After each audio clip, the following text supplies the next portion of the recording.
Hello and welcome. We are so excited to welcome you to Living Cities Earth experience. Please enjoy the next few minutes, and we hope that this video and the ideas from our speakers will change your life to the better.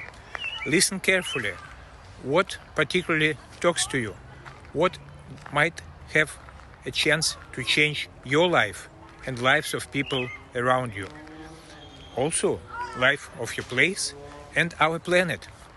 We believe that you, the leaders of positive change, are those who define the future. So let's work together. And thank you for coming.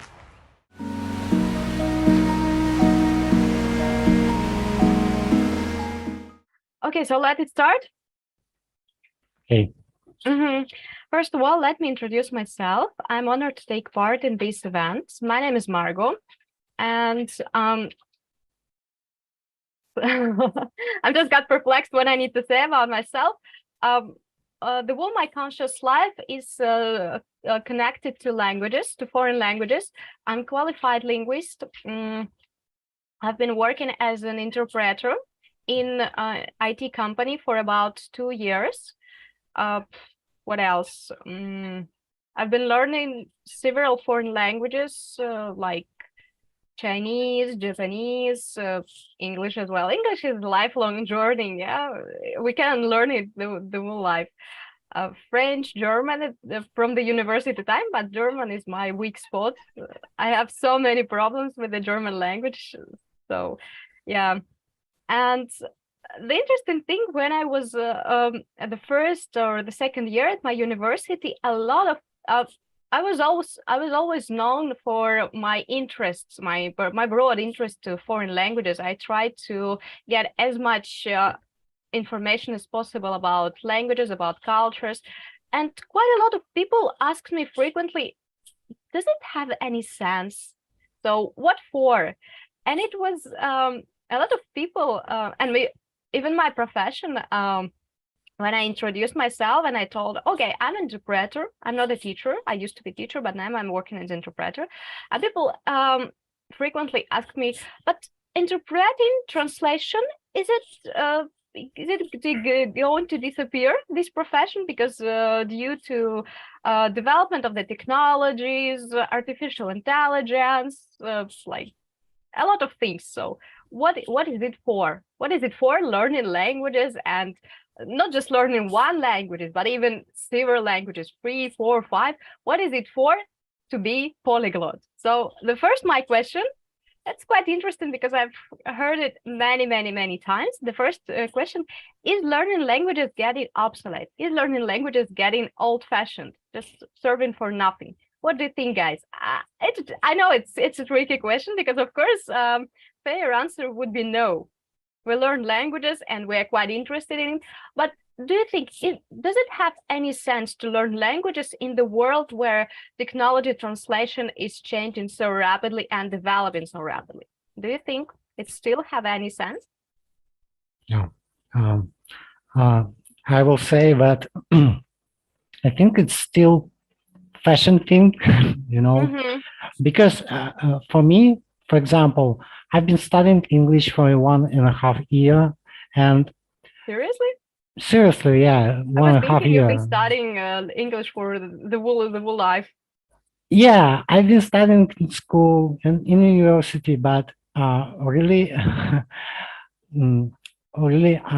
I felt that progress literally 1 year ago.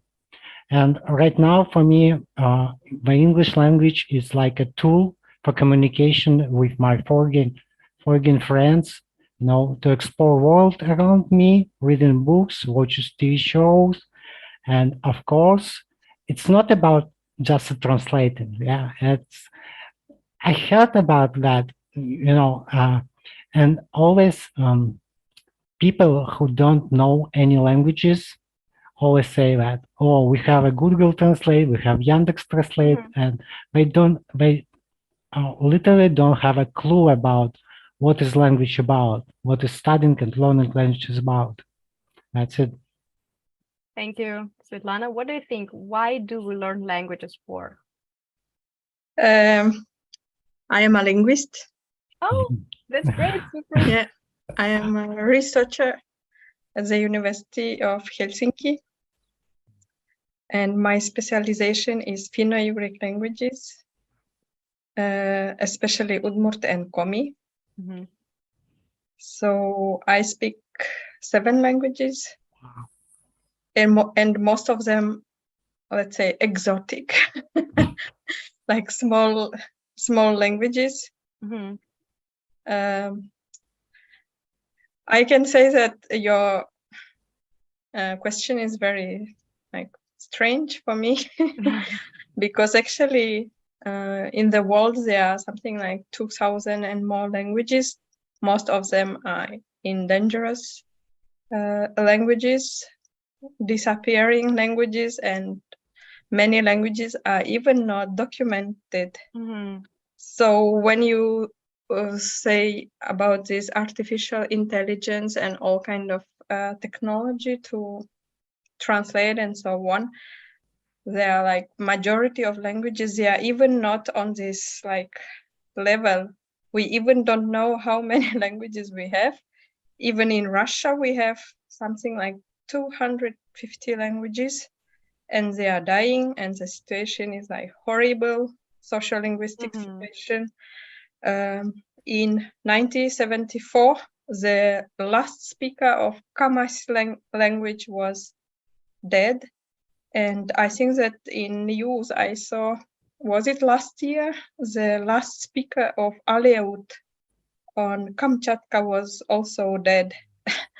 So from this point of view, of course, linguists or like the need to deal with languages will always be very actual. And languages is like let's say it's like completely different world. Yeah, I'm totally agree. What is behind of the language is like very different. What can you see behind of English language, for example, behind of Russian language? And I think that we will always have this how to say specificities that any computer, any technology cannot replace. Every time when we learn some new language, we learn new world, we learn some new system, how language can work, how it looks like, the system and the words. It's sometimes it's like fantastic to discover the etymology and the background of words. So I think that for at least from my point of view as a linguist, it's always interesting and it's always fascinating to learn and to discover new languages. I'm totally agree with you. Yeah, the question, like, I've heard it quite a lot. That's why I've re-asked you this question, but I understand, of course, yeah. And what about translation technology when it goes about high context languages? It's really challenging. Do you know about high context languages? The languages like Japanese, Arabic, and even Russian, where the context, where the meaning of the sentence or the whole phrase can depend on the context. So the system, the artificial technology still can't detect this kind of double sense to translate it correctly. But we already can use it to help in order to learning better, to learning in more efficient way. But at least I hope that there is a space for human linguistic in this world, because it's fascinating. Yeah, I totally agree with you. And what is interesting, people who tend to ask me this question now, they discovered that learning languages can be not just for some specific purposes like promotion, getting a better job, rise salary and something like this, but it's more like a fan-based process. And it's really nice because our world is changing rapidly, and our point of view on the learning languages is also undergoes changes. So what I really like, what I observe between my friends, people started to learn languages mostly because of the interests, and this is really great. And I will talk about globalization, about creating a common culture, which is pretty good, which is a perfect process. But unfortunately, in the process of creating this common culture, we can lose like local indigenous languages. Like we talked about the Mord languages. It's not on the verge of the extinction, but the amount of native speakers is getting reduced from year to year, so it's kind of in danger. So yeah. And what I really like is probably 5 or 6 years ago, learning, at least not just professional, but learning languages was rather viewed as a something reserved to exclusively professional linguists, for philologists, for a small group of people. But now, with the development of the internet, with the friends all around the world, everybody can do it, what I really like. And today I would like to transmit this idea that we are going to live in this world where being in polyglot is pretty normal thing. Will be quite common thing. What do you think? Okay, what is your first association when I say you polyglot? Does it mean for you being a polyglot? For me, it's pretty normal thing because after that I acquire English language. I get know that people around the world speak in different languages. In Europe, for example, it's pretty normal thing to be bilingual, trilingual, speak in 4 languages and more. So for me, it's exciting, because it's changing our world and our approach to a culture, our approach about different cultures, and of course, I think learn any language is useful and will be do that world better, so to speak. I like your example about access to the broad range of information, because yesterday I was reading a book about South America and native tribes like Inki, Maya, and something like this. I was reading about quite rare, less known. Oh, I've already forgot this name. Mayatsky or something like this, and I've started to Google about it, and I stopped myself reading an article in Spanish, and I was like, oh my God, it's not even for granted. Some people couldn't get this access to information and get in English and Spanish and some other languages. I was like, oh, thanks for foreign languages, I have an access to broader information. So I used to take it for granted, but sometimes, yeah, I realized that it's really great. It's so cool. I can't even explain how much I like it. Ну, да. Ну, или дорогесно подайте. What does it mean to you being a polyglot, or what do you think about it? Is it a normal thing? Barış Manatya на клипе. And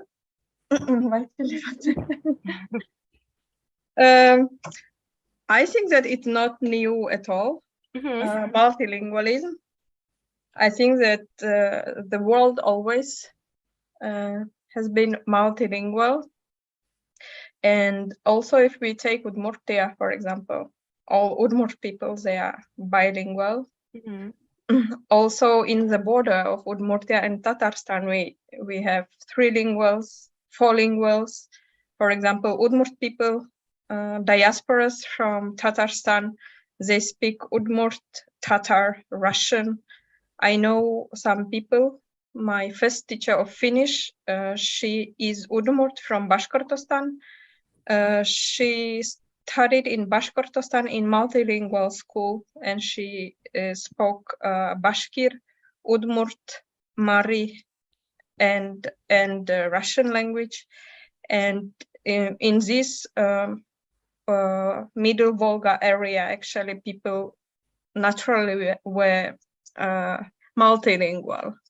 I think that also in Europe, let's say educated people or this kind of aristocrat people, they were always multilingual. And if we take, for example, Russian aristocrat people before the revolution, they also, all of them, they were like multilingual, like Pushkin, who was French and Russian, and I don't remember what else. He made a great translation from ancient Greece language, Yeah. Greek language, and I was fascinated by Yeah. by it. It's really nice. Yeah. Yeah. Therefore, I think that globalization and what term you used? Being a polyglot. Polyglot. Yeah. So it's not new at all, I think. Probably it was after the Second World War, when people, they divided and they became more like monolingual. Oh yeah, we have a question here. Is monolingualism more of a recent phenomenon? That's quite interesting. I would say that monolingualism is very much the feature of the so-called standard language ideology.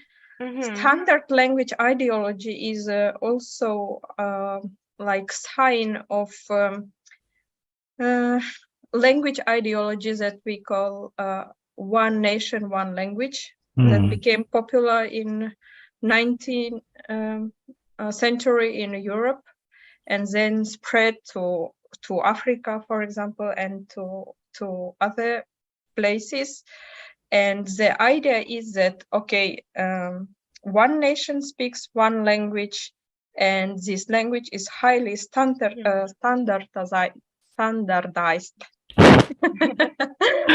It means that it's very much like of French-speaking people, English-speaking people, and I can say that also Russian-speaking people. Like, if you speak a language, you should speak correctly, without mistakes. You should pronounce it without accent. You should write it correctly without any mistake, orthographical mistake, punctuation mistake, and so on. And usually to this kind of language attitude is typical to be also monolingual, because you have this fear that how I can speak some foreign language because I had to speak it so like well and high level. Otherwise, like there is no sense.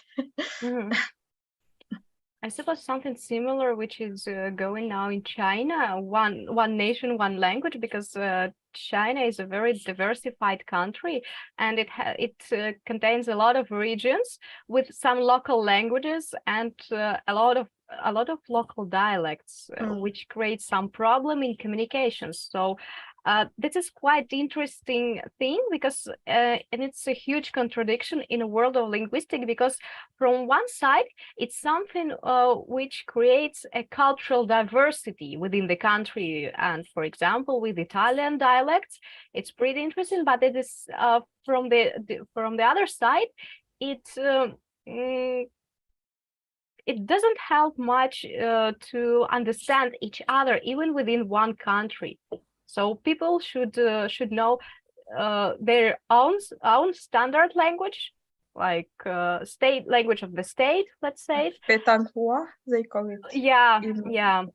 It's based on Beijing dialect. Yeah, but still in China there are a lot of problems with it, and people even speaking in Putonghua, they are speaking with a strong local accent, which is quite headache for foreigners who are learning Chinese language. It's quite interesting. So yeah, I would like to know what is your point of view, because these kind of countries, it's full of contradictions. As I said, is a cultural diversity is probably what we should try to preserve, to maintain some local languages, some probably indigenous languages or probably dialects, who knows? But from the other hand, does it create some problem in communication? What do you think? If we don't have some standard state language.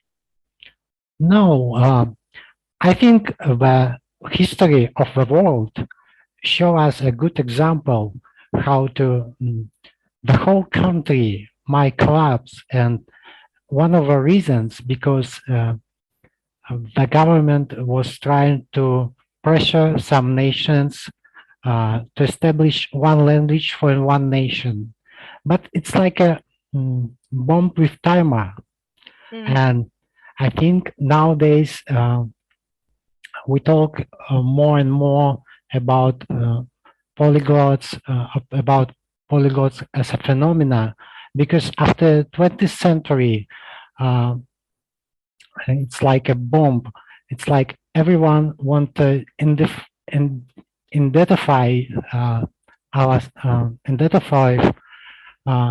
himself and spread his culture and be something more unique, and I think it's quite a good thing to have to have a neighbor who speaks in different language.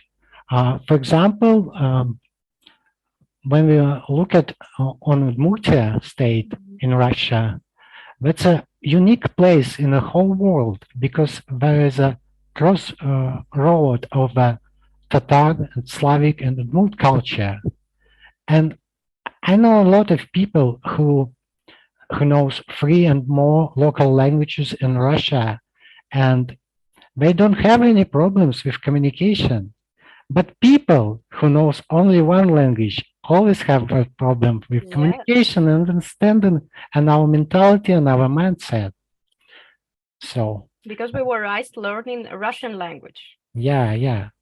But Russian for communication and probably some local languages to maintain our identification. Yeah, and I think it's crucial to learn another language for better understanding people of another nation. For example, we might read a book about history, about culture of, for example, Tatar history. We might read about Tatar culture, but it will be more like theory. For practical decision, we need to study that language and study that culture through people. You know what I'm talking about? That's kind of thing. It's I think it's really important for nowadays. It's almost such a sharp question because as you said before, a lot of local languages in Russia are literally dying. Yeah, except probably Tatar language. Yeah, quite lively. I would also raise another question. The problem is some of the languages are regarded as inferior. For example, Udmurt languages is regarded as something bitter, being a little bit worse than Russian language. Probably not now, but in they call it officially endangered language, and there is some special graduation of UNESCO. And it has this official status of endangered language. Yeah, the Udmurt language was called threatened by UNESCO, which means there is a possibility that it will disappear in about 100 years, something like that. Yeah. Or it was like mostly about transmission the language between generations. Yeah.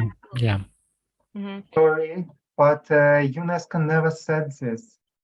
It's interpretation of newspapers. Newspaper. Okay. Just sign the level of dangerously. it signs that it's truthing, but it's don't say how many years it will be Mm. alive. Yes. Anyway, it's not like quite It's benevolent important because prediction. it's influence to learn or not to learn this language if he will die anyway. And this is one of the arguments in Udmurtia why we don't need to study indigenous or engaged language. Really? No. For me, I look on that problem in a, on a different angle, because, for example, if you're talking that Udmurt language is under the danger, right? And Udmurt language is dying. I always look at my family, look at my generation, and for example, my grandparents have 9 kids. Every kid have 3 childs.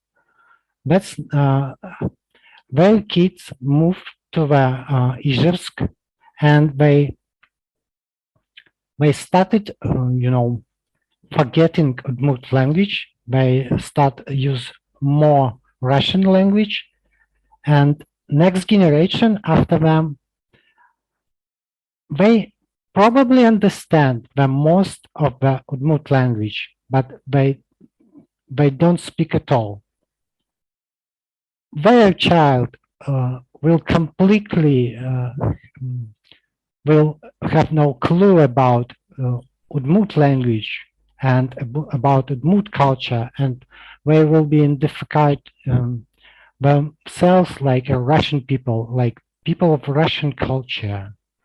And for me, it seems quite a problem, and it seems that we will face that problem very soon.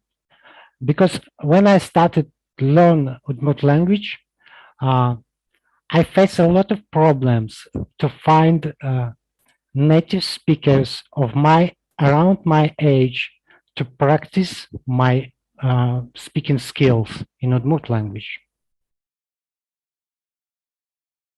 I have found an interesting things about diversified countries with a lot of local languages, and we usually call it multiculturalism. And in this case, according to the scientifics, there are 2 ways of development. So one is called melting pot, and another one is salad bowl. It's quite interesting because melting pot, it's when one country getting melted together into a common culture, and the language is getting assimilated. It means loss of tradition, loss of local language, like it's probably might happen to Udmurt language. I hope no, but who knows. And the worst thing, it reduced cultural diversity. At the other hand, what I would like to try to do, it's what is going on? Okay. It's called salad bowl. So I suppose it's more preferable way of moving. It's called salad bowl because the 2 cultures are remaining together without assimilation. And in this case,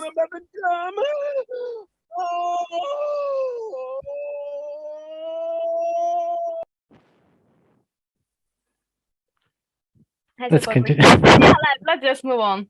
Yeah. So yeah, and salad bowl, it means retain their cultural heritage and different elements, and do not merge into each other. So keep this social integration without losing local languages. And it's extremely complex question, I know, but what do you think? What can we do in order to reverse this way from the melting pot, from the assimilation, from the loss of our local culture into the salad bowl, into this co-living together, coexisting of the culture? What can we do? how can we retain our traditions and retain our local language? Not just probably our local languages, but languages in all around the world, because I suppose it's a global problem. Question. Extremely complex, as I already said. So yeah, we are not politicians. We don't know what to do with it, but at least we can make some suggestions. For example, speaking about me and my experience with Udmurt language, as I said before, I've been studying that one only 5 months, and I already achieved good results. And I can speak pretty good in Udmurt language with my parents, read books, for example, and newspapers. And also now I have got a lot of friends who are native Udmurts, and of course I became more curious and awareness about the situation around Udmurt language. So I discovered some of the reasons why the situation like that, and so to speak, and I want to share that because recently I had a conversation with one of my young family parents who were born in countryside and they moved in Izhevsk.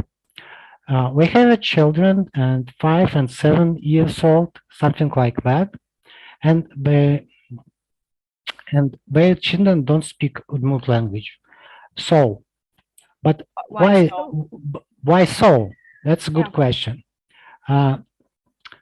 Parents were worried about that it will be tough for kids to socialize with Russian-speaking kids, and the school education also will be tough because all lessons are in Russian language. And I heard the same stories with different details from another Udmurt families. And all that stuff might sound pretty logical and reasonable, but personally, I believe that's not the right approach. For example, as I said before, if you look at the world, in a lot of countries, speaking 2, 3, and more languages, it's kind of normal thing for them. More and more children are becoming bilinguals. We acquire these languages naturally in a crucial age from 1 to 7. You know, in the very beginning, of course, it might cause some difficulties, like the mixing vocabulary and stuff like that, but all that work will pay off.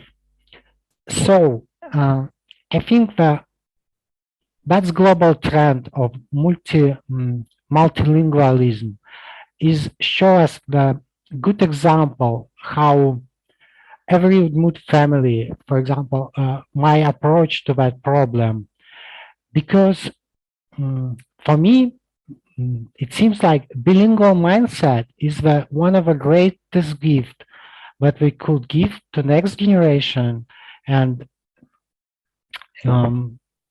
of course, this is one of the ways to save Udmurt language. Of course, that's easy to blame the government, blame the system, school education for the situation around Udmurt language. But we need to remember and we need to be careful because all good changes should start from ourselves. And the native language should start from a family. And this is our duty, so to speak. That's it. That's pretty interesting objection. That's learning the second language or being bilingual as a child, it can interfere the school accomplishment. But recently I've seen some girls from our local school, and they have been studying English, Spanish, Chinese, and French, I suppose. And for people, it seems pretty normal. It's okay. There is no objection. It doesn't mean any burden or like any cognitive problems. So that's pretty interesting. That's why I'm asking. It's more like probably the view, because we got accustomed to this idea that local languages are a little bit inferior or probably not so important in the life as state language, or probably world famous international languages as English, Spanish, or French, or so. So yeah, unfortunately, it seems this kind of problem. Svetlana, what do you think about it? What can we do to change this kind of mindset that local languages are inferior, that local languages are not worth of learning, or how can attract this attention?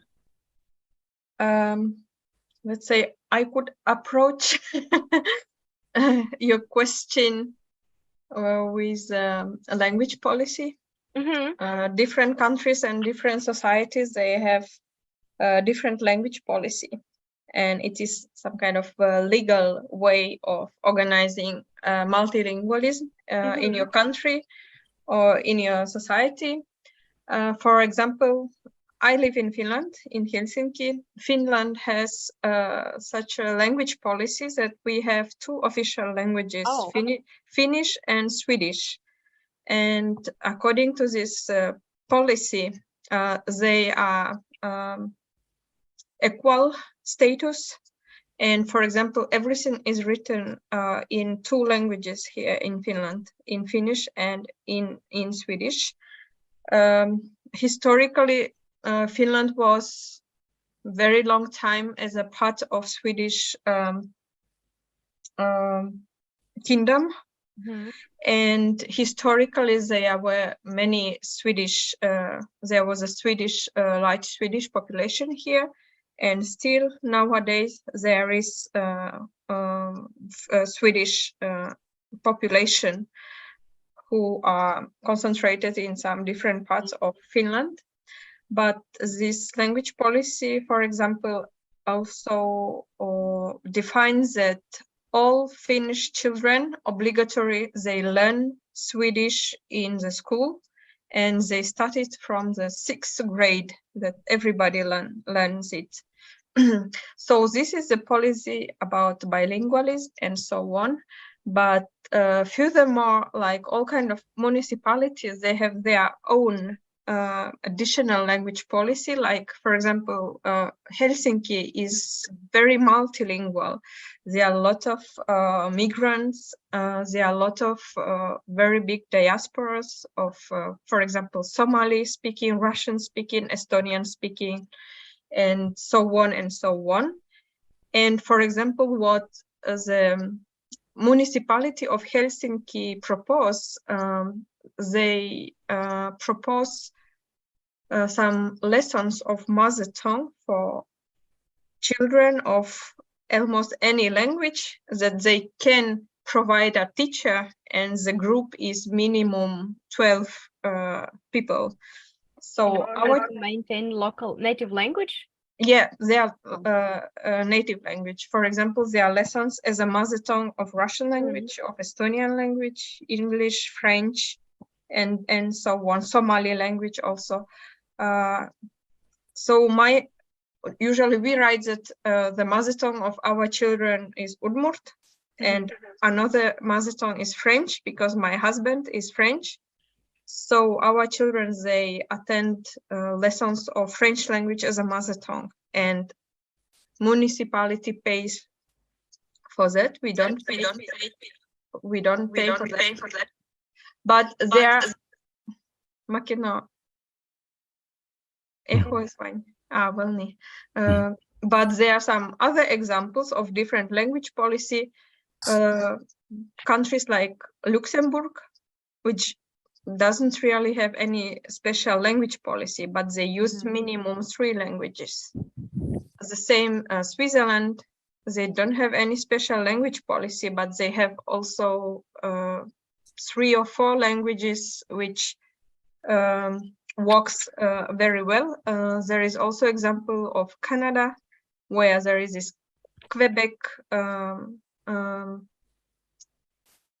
territory, where they have like specific only for this territory French, English, bilingualism, and so on.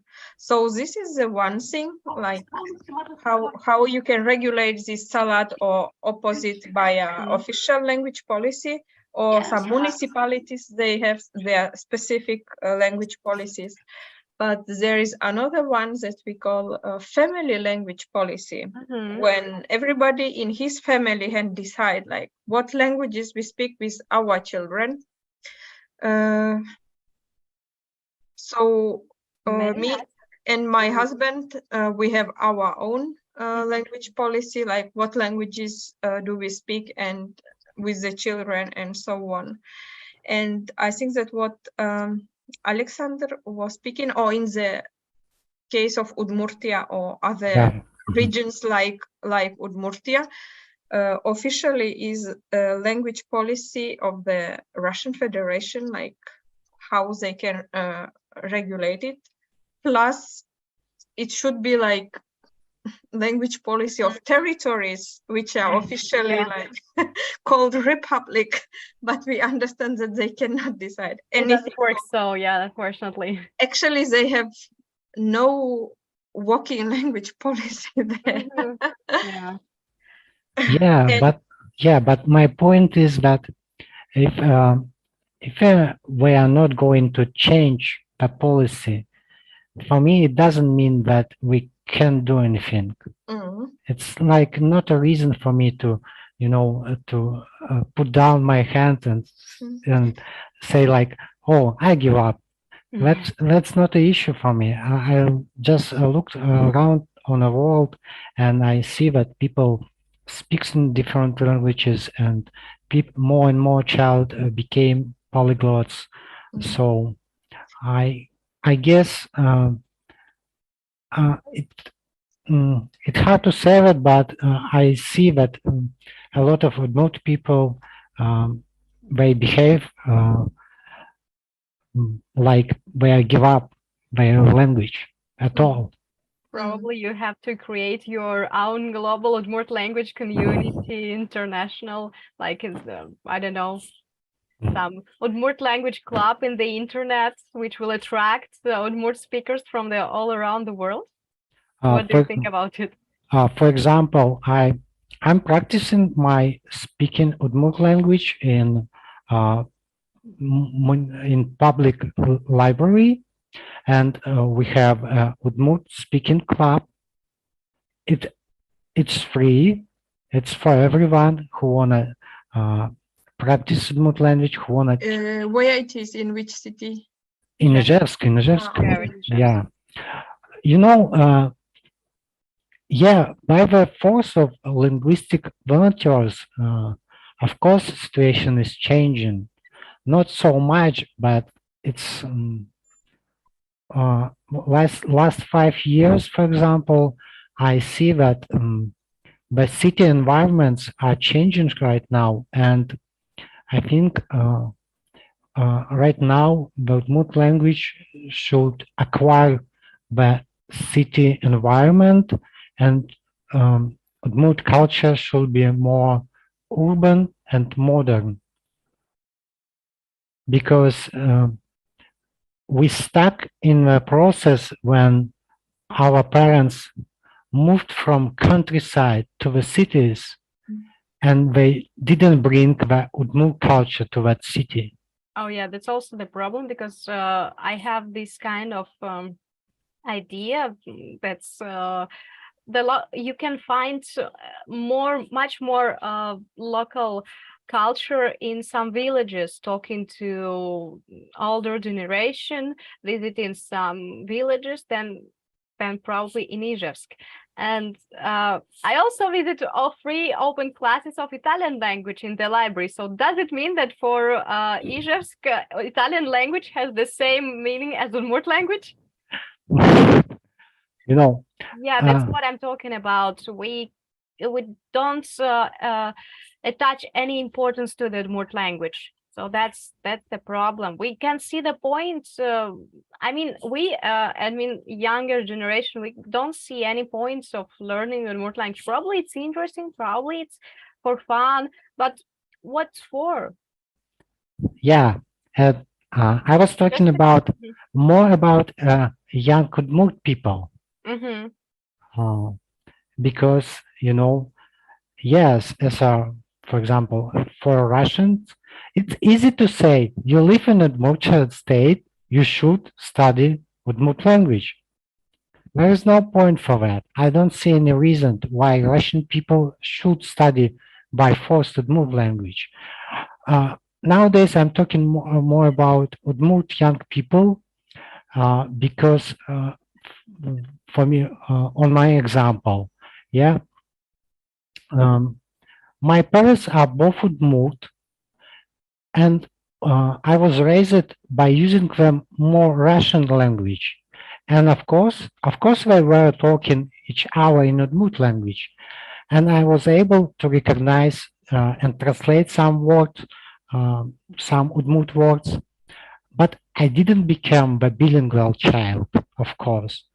And one of the reasons, because my childhood environment was represented more in Russian language. For example, there was the lack of interest in cartoons in Udmurt language on TV. There's still a very big lack. Yes, there is almost no cartoons in Udmurt language on the TV. That might be tragic for a kid, you know. So by the time my child's brain just threw away completely my Udmurt part as something unnecessary, I don't blame my parents for that. But it's sorry to say it, but after all of that, I forgot about Udmurt language on almost 25 years. But suddenly, something interesting happened. When I acquired English languages, something started bothering my mind about my culture. I was discovering about different culture, and I came to conclusion that I'm not a man of Russian. Aware enough. Yeah, I'm not a man of Russian culture at all. I'm something on a cross, something between that culture, between Russian and Udmurt culture. And it bothers me a lot back in the days because am I Udmurt, but I can't speak in Udmurt language? Am I Russian, but my parents are Udmurt? Who I am? Yeah. So your identification is crashing down. Yeah. Yeah. And now, I think now I made such a good job with Udmurt language because I gotta tell that I love that language. It sounds me like it's my inner child, like you know, it's like a sunshine inside me. I discovered the Udmurt language, Udmurt culture, the modern Udmurt culture. For example, I have on my table magazine Kinesh about modern Udmurt literature and poetry. I've been never interested in poetry, in Russian poetry, but that's I'm exploring the beauty of that language. And also, I think, because I've acquired and studied English language, I feel that like I'm a different person when I speak English. I'm a different person when I speak Russian, and also inside me is wake upping of my Udmurt, Udmurt part of mine. So yeah, for me, the problem that Udmurt young people just forget nowadays. They are forgetting about about native language. Even if you go in some bookstores, you can find books in a lot of languages. Yeah, probably in some even quite not rare, but not quite a common languages. But I've seen so little, few books in Udmurt languages, in Udmurt language. Yeah, of course. Yeah. But I have a question to Svetlana. So what languages do your children speak? Wait a moment.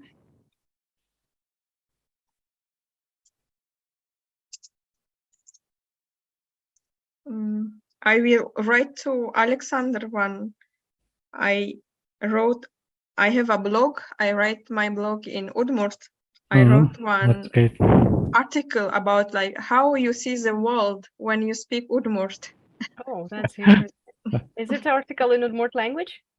In Russian. Oh, Russian. Yes. Can you send it here? Okay. Okay. In the This is chat. nice. Yeah. Wait, my son wanted to say something.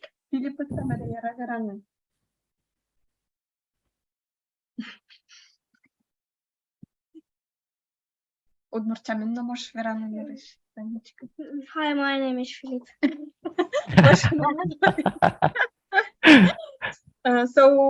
I speak Udmurt. We have 2 children, 11 and 9. I speak Udmurt. My husband speaks French to them.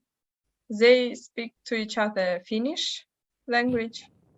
In the school, they learn English, Spanish, and they started to learn last autumn Russian. Wow. That's impressive. Yeah.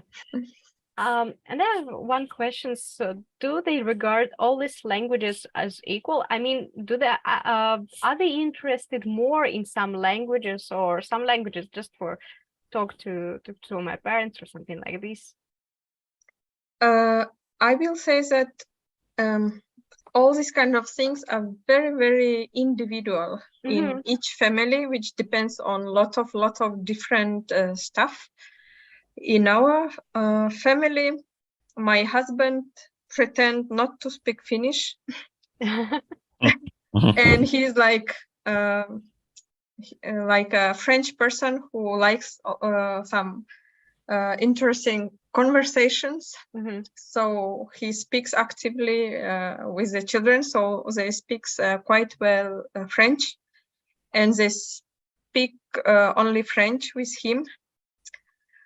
I am a person who speaks Finnish, like with the friends and with the neighbors and so on. When friends of our children come to our place, when we go to kindergarten to see the teachers and so on, so they know that I speak Finnish.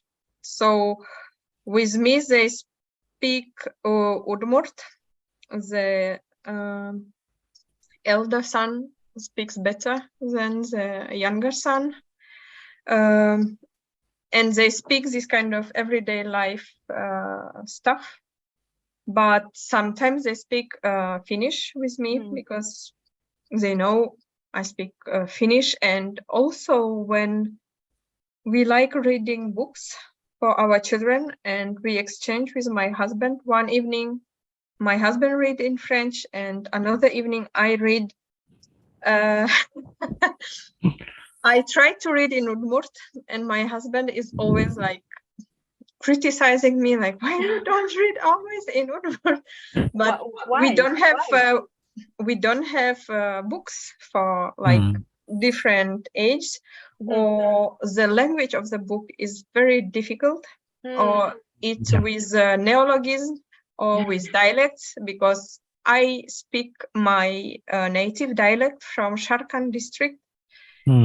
And when I speak with my children, I don't try to speak very clean language.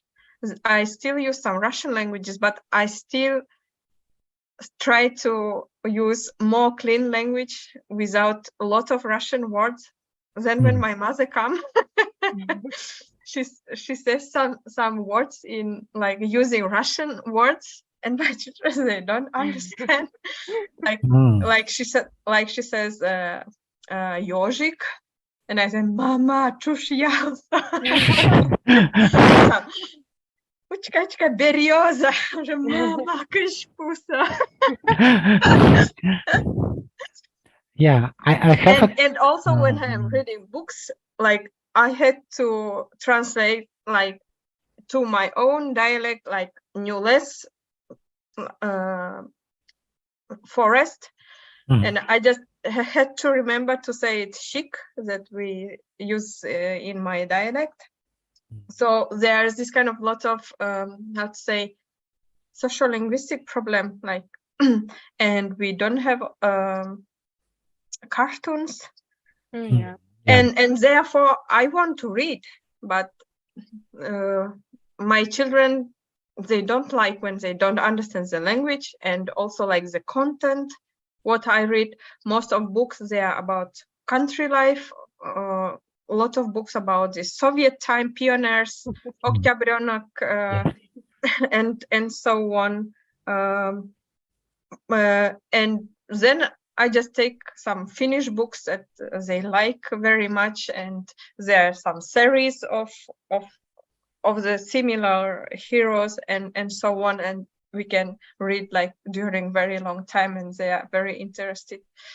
And therefore, especially the younger son, he speaks quite a lot Finnish with me. With my husband, we also speak English, especially when there are some serious discussions. Usually we discuss in English. My husband also speaks Russian, and Russian is still our secret language. Because the elder son, he understands already quite a lot when we speak English. So Russian is secret language. So this kind of motivation for your children to learn Russian, yeah, in order to understand your secret conversations. Yeah. But already, because in Udmurt language there are so many borrowed words from Russian, and there are so many morphosyntactic calques and so on. They are like, learning is so fast. Yeah. But I have a question for you, Svetlana. Here in Udmurtia, when I started to learn Udmurt language, I faced that situation with borrowed words from Russian language. I know I know some people in Finland, for example, they are interested in Udmurt language, they speak Udmurt language, and they literally don't use the Russian words. Like, is it right? For example, in Udmurtia, when I came to library, I said literally, "Mon likti lijish koni ye lijish koni," and I was blamed for that by Udmurt people because they said me that that's a bad word, that's a new word. We didn't talk like that. We write like that, but we don't talk like that. Yeah, but in Finland, for example, when the foreign person, not from Russia, not from Udmurtia, are studying Udmurt language, what kind of word do they use? Because there is certain amount of words, Russian word in Udmurt language, and of course in newspapers like Udmurt Dunya, for example, and in Udmurt News, Ivarios, we're trying to use that word, but people really don't like that. How people in Finland handle that situation with new words? They just use that, like Lijish Koni, like a hospital. Actually, I teach Udmurt sometime here, and it depends how I will teach. But because I do also some social linguistic research, and I studied myself all those questions, and I face them every day in my family, like what strategy I will use with my children and so on. Usually I try to say also to my students that there is this kind of social linguistic situation. Okay, we use this book, and in this book you will find mostly this kind of pure, beautiful Udmurt language with neologisms, some new words, and so on. But remember, people don't speak like that. It doesn't exist in real life, probably. Yeah, at least I like pay some special attention on it, because also my social linguistic background. What I also pay special attention is on dialects, that you have this book, but people, they have so many dialects, and their native language is dialect. It is not this language from book. And I think that it's quite clear for them, but still the students like Esa Jussi Salminen, not student anymore, who speaks like perfect Udmurt without any accent, but he already has so high and good knowledge that he can like use different styles. He can use this very pure style with neologism and so on, but at the same time, because he has already quite well skill in the language, he can like also use Russian loans and so on. Like he can play with it. Maybe when the level of language is still like not very advanced, then students, they will mostly like use neologisms and so on, and they will have some difficulty of communication. Except if they don't communicate with Professor Kelmakov or other professor of the university. I got it. Or social linguists like me. Yeah. Now I understand that the question of Udmurt language is much more complex than I used to think about, and it's interesting. Yeah. Yeah. And for social linguists, it's very good to work with languages like that. A lot of base to research. Yeah. Yeah. What I am doing actually. I'm sorry, I'm not quite aware about Udmurt language, but do we have a lot of dialects in Udmurt language? Is it quite distinguished from one to another? I mean, is it possible that people from one part of Udmurtia can easily understand another Udmurt people? No? Yes. How does it work? Let's say officially there are like 4 big groups of dialects, but still in different small villages, it still can vary. And usually Udmurt people like me, I learned the language in the school, and when we learn it in the school, we learn some other dialect, how to say, like we learn literary language, but in Udmurt literary language there are many synonyms. Synonyms means that we can use different words for the same notion. For example, for forest, in literary language we can use nules, tel, I think we cannot, but sometimes we can meet. And if we learn the language in the school, and if some students continue to learn like Udmurt philology in the university, then for them it's like okay. But it can happen that people who didn't learn the language in the school, they learn only Russian from North Udmurtia, and they try to speak with the Udmurt from Tatarstan or from Bashkortostan, then it can be difficult. Yeah. And also we have the Bisermene. But it's more like, it's not like a dialect of Udmurt language. It's totally new language, right? Am I right or not, Svetlana? first time they were distinguished as a separate language in the beginning of 1920s. Then during the Soviet time, they didn't, in the census, they didn't count them as a separate people. And Bessermian language was regarded as a dialect of Udmurt language. But after the perestroika, they started again to count in the census them as a separate language.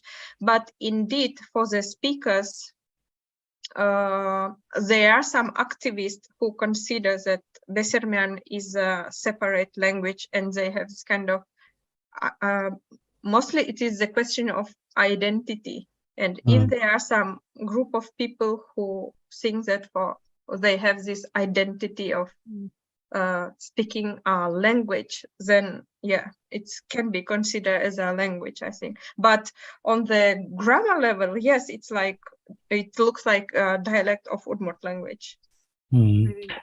Yeah, because recently, I don't know, do you know guys about that project?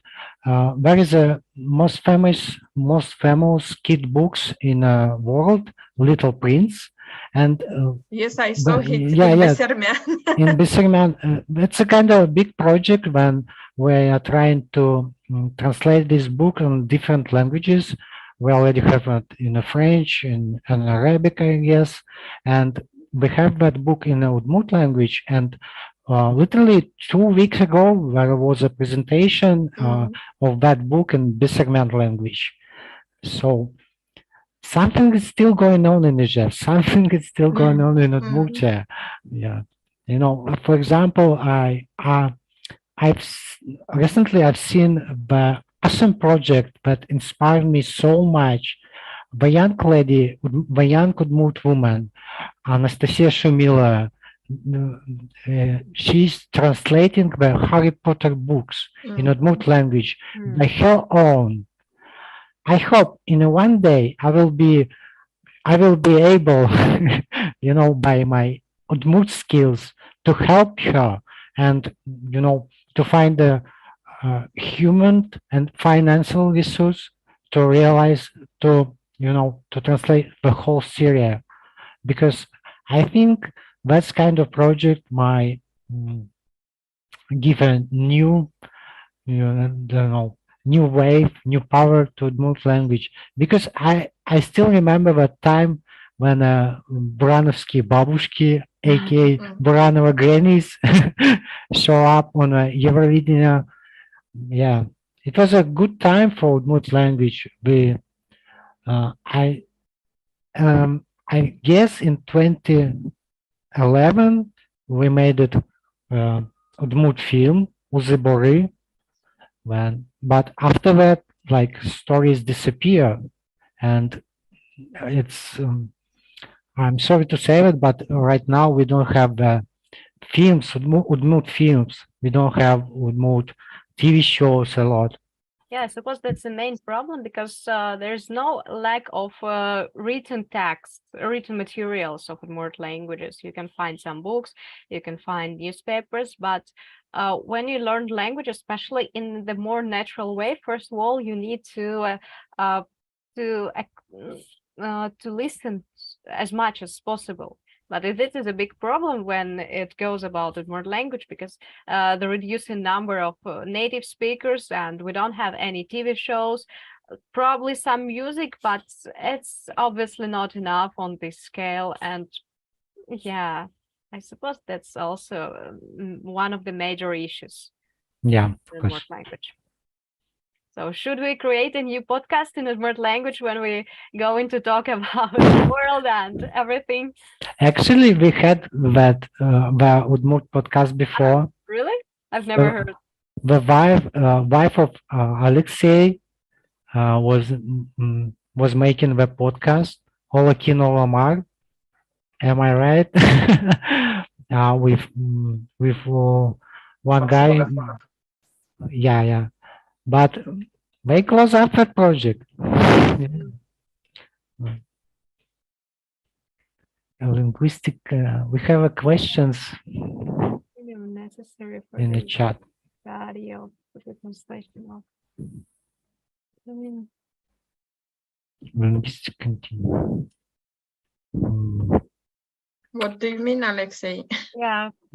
Can you please explain a little bit your idea? For example, if we speak about cartoons, it's not enough 1 to 10 cartoons, because on YouTube you need many hours of Udmurt content Yeah. for different levels for children's, because they need new content every day, every minute. That's why we need some another, how to say, подходы, Approach. new ways. We need new ways to think how to create content, how not to think only about family, but we have to remember that language is the society, is the say социальное явление, как, да? Social phenomenon. Yes, it's social phenomena, and without this concept of social, we can't think right about language. And Yeah. Yes. Yeah, that's why we're going back to this idea of the language policy, because probably the government doesn't make enough in order to maintain local languages. But yes, it's quite difficult to create all this content only on the cost of some enthusiasts. Unfortunately, we need. I honestly, I don't know what do we need to do. Probably we need to do more to attract. At least we need to attract some attention to the problem of the Udmurt languages. Yeah, but in Russia we're talking. We're not talking only about Udmurt language. We have a lot of minority languages, right? And I suppose for some languages the situation is even worse, because, for example, yeah, of course, as I told, except of Tatar languages, probably some different languages is a little bit even some in worse situation. Yeah, for example, the language volunteer, but that's such a huge community, and they are interested to saving minority languages of Russia, and I kind of like their approach, because we're not complaining about lack of support from a government, from Russia. We're talking about the approach like that. We will do a project, we will get attention to that, and then maybe we will get some help from a government, financial, research, and etc. to continue that project. And I think, yeah, of course, it's not enough, but it's something. It's a beginning. I think we need to consider about saving the minority languages step by step. For example, what I can do as a human being to save my native language. First of all, I need to learn that. As one people, I can learn that. After that, people around me will see that, whoa, that guy kind of cool. He knows Udmurt language. I will talk about that. I will tell them about Udmurt culture, about Udmurt language. And I have a funny case. Recently, I met a girl from my childhood, and we know each other for maybe 15 years, but we had no idea that we are both Udmurts the whole life. So, and step by step, for example, if I will meet another Udmurt who is so active, who's so excited about Udmurt language, we together we can do more and more job. Usually in society, a lot of people just sit and wait and do nothing. Let's be honest. But uh, but um, but efforts of linguist volunteers, we can make something and we can get that attention, but necessary attention from a government, for people, to our problems in Russia, especially about the languages, minority languages. I would like to add something positive, because I have found an information about way of cultural transmission. We talked about it, and there are basically three ways. There's a vertical transmission from parents to children, from adults to children. Horizontal transmission, when culture is passed between peers, such as classmates, for example, and oblique transmission, when culture is passed between individuals in different social circles. And despite the fact we avoided this kind of vertical transmission, probably from parents from the older generation, we still have two ways to transmit our local, our Udmurt culture. And who knows, probably the next language we are going to learn would be not French or Spanish, but Yakutsk language or something like this.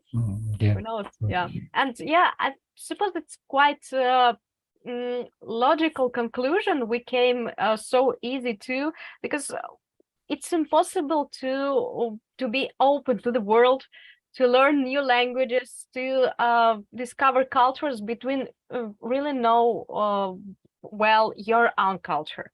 And our own culture is not just Russian culture, but more culture as well. So I suppose language is indispensable, because language is the way of expressing the culture. So we need to learn language in order to understand culture, and to learn culture in order to understand better language. Yeah, so I suppose it's time to finish. Do you have any other questions? I'm kind of inspired. I'm really inspired by you guys. It's really nice.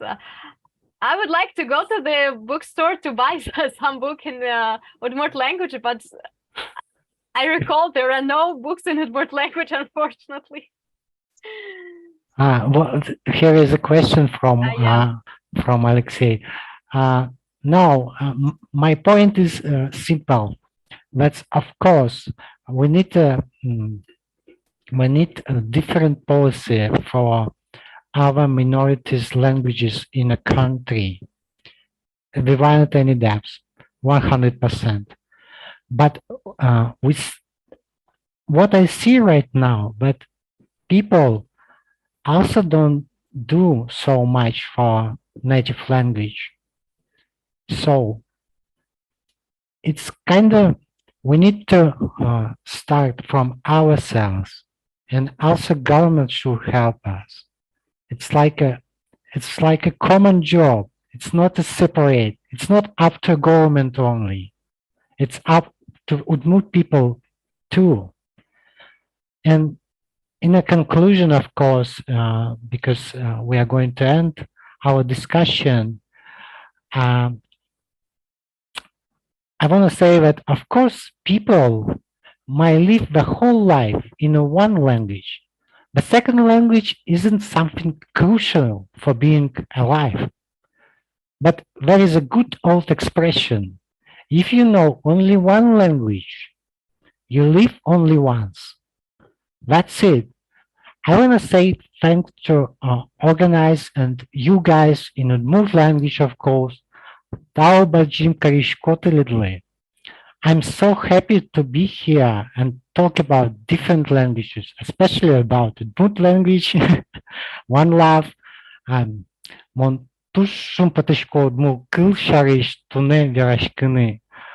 Let's be civil one to another. I hope that everything will be good in our world. Oh, that's so nice. Melt in our heart.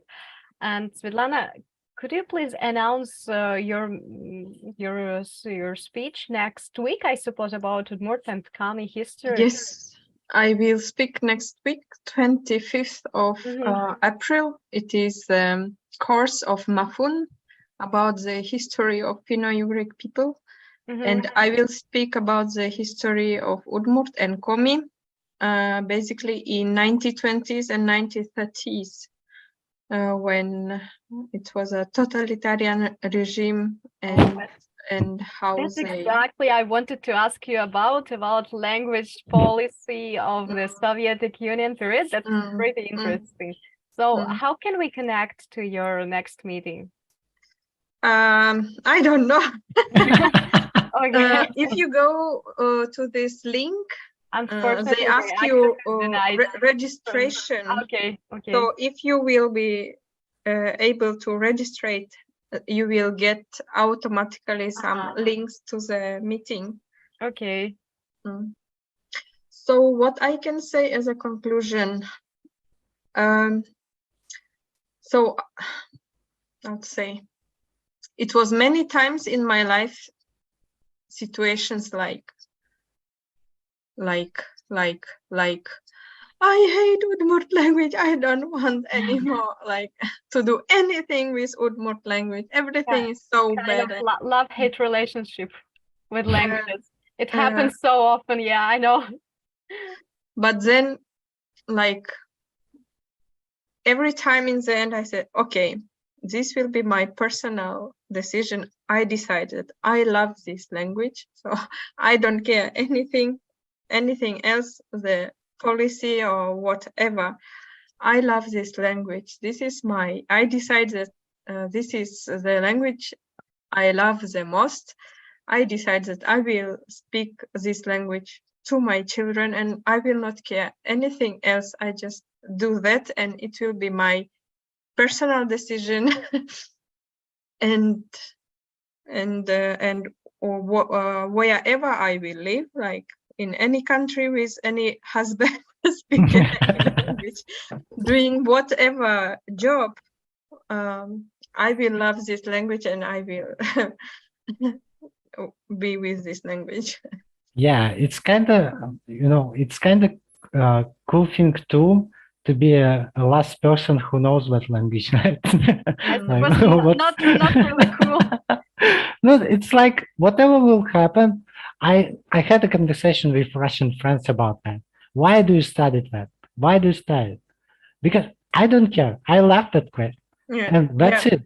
Yeah, I think that it's enough. And especially it's very much like this internal feeling and like internal being sure yourself that I decided it and I don't care anything like that. That's what I like about modern world. The view of on language learning is getting changed, and people, I started with the question, when I was learning language getting obsolete? Of course, no. And people now understand better that we can learn a language just for fun, just because we like it, and it's already good enough reason to learn it. So yeah, it's really inspiring. Thank you so much. Thank you. Historical discourse. I'm really overwhelmed with emotions, and it was great to talk about languages, especially in the context of more cultural and language. Thank you so much. And thank you for invitation. Okay. Thank you all. Thanks, Alexei. Have a good day. Have a good day. Джина часор часа шолос помишкон кучеран юриен сой верашкос удмурт вики джушкулен слас волчи беретес шарыш.